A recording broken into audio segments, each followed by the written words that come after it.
Hello, my name is Andrea, and today I'm going to paint this background.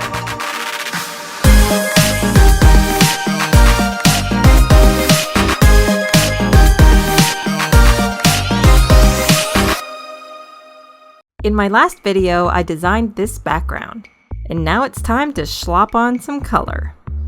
This background has a few different planes, and I made sure to do the line work on separate layers. In this shot in particular, the foreground needs to parallax, and elements from the midground overlap with the characters. So while I color it in, I need to maintain these layers. The first thing I'm going to do is put a solid color behind each plane.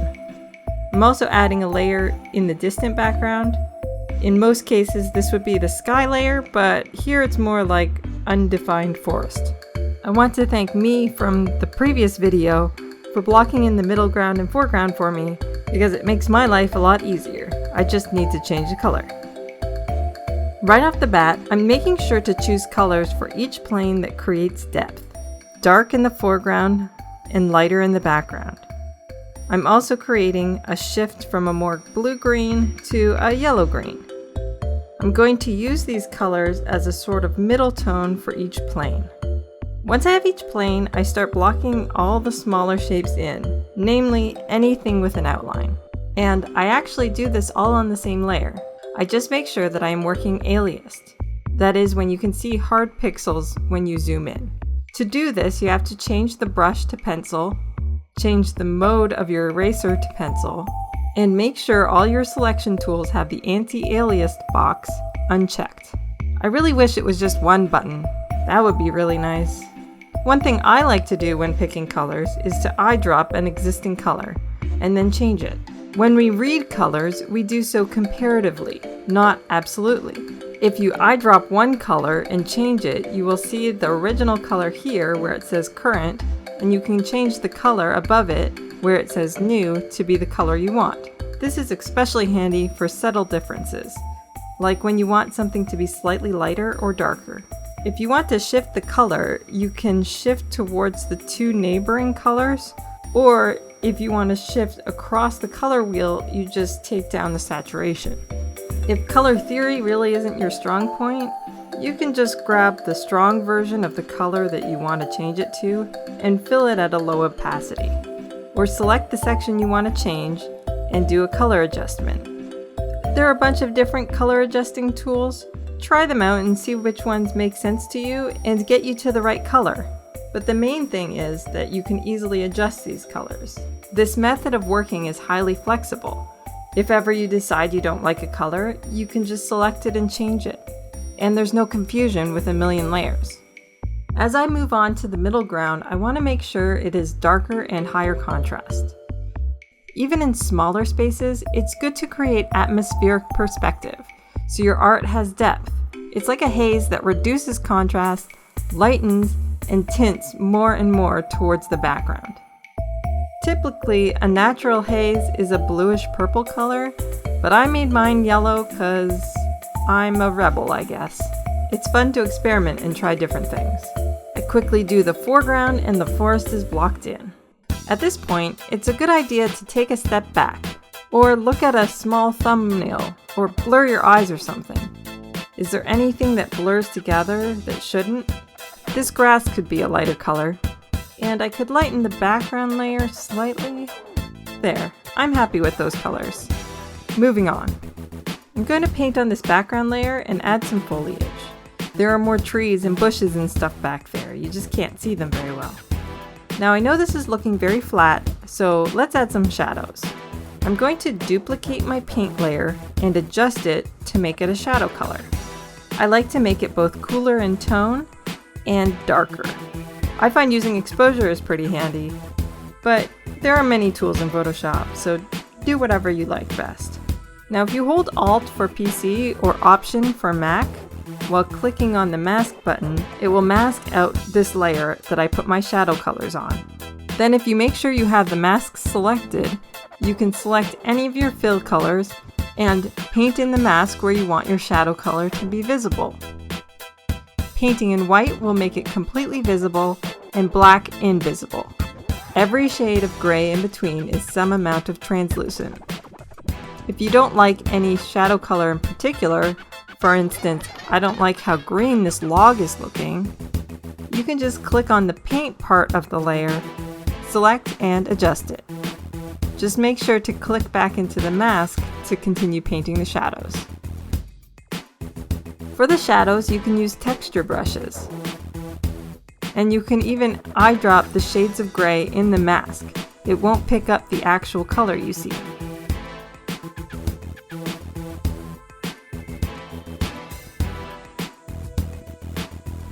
If you want to color the line, there are two ways you can do it.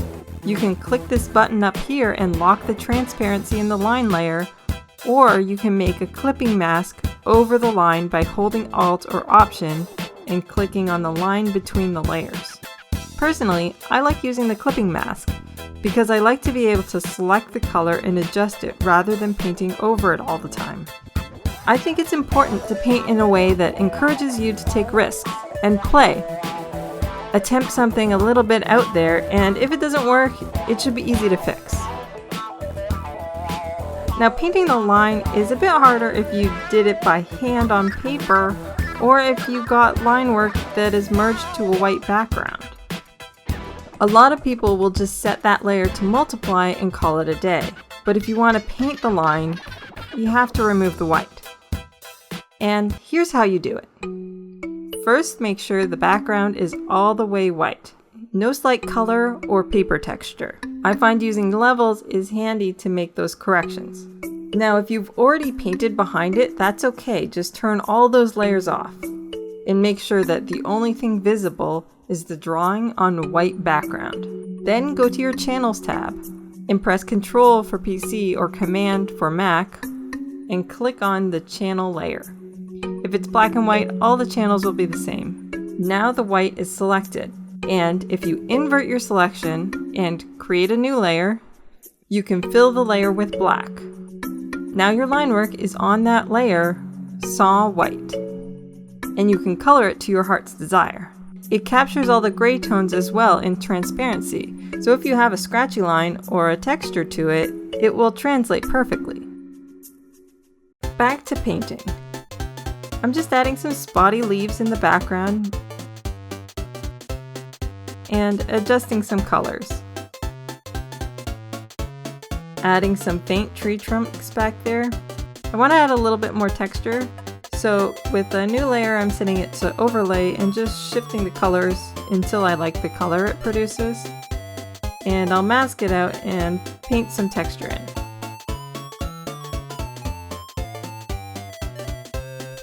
I like how that looks. Now I repeat the process with the middle ground.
In the foreground, rather than doing a shadow pass, I'm going to do a highlight pass, giving it some rim lighting.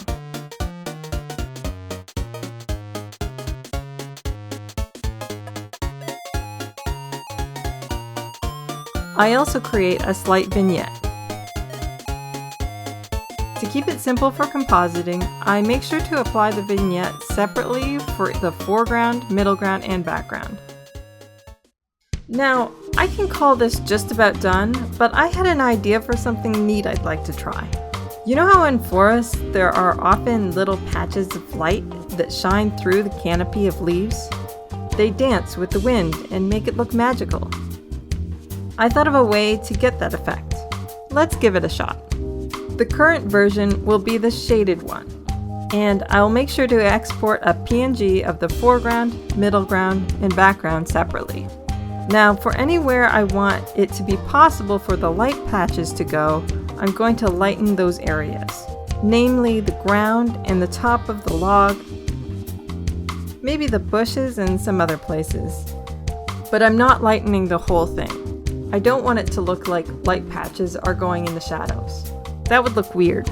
And then I'll make sure to save out PNGs of this light version. Now I'm going to create some shapes mimicking the shadows of the canopy.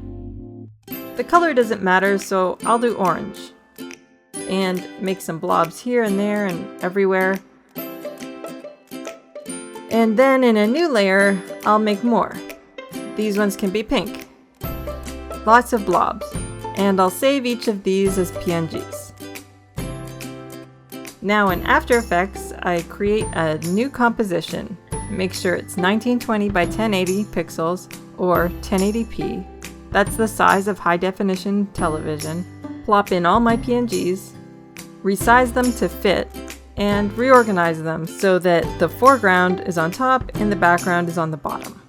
I also want to make sure the light version is underneath the dark version in each group.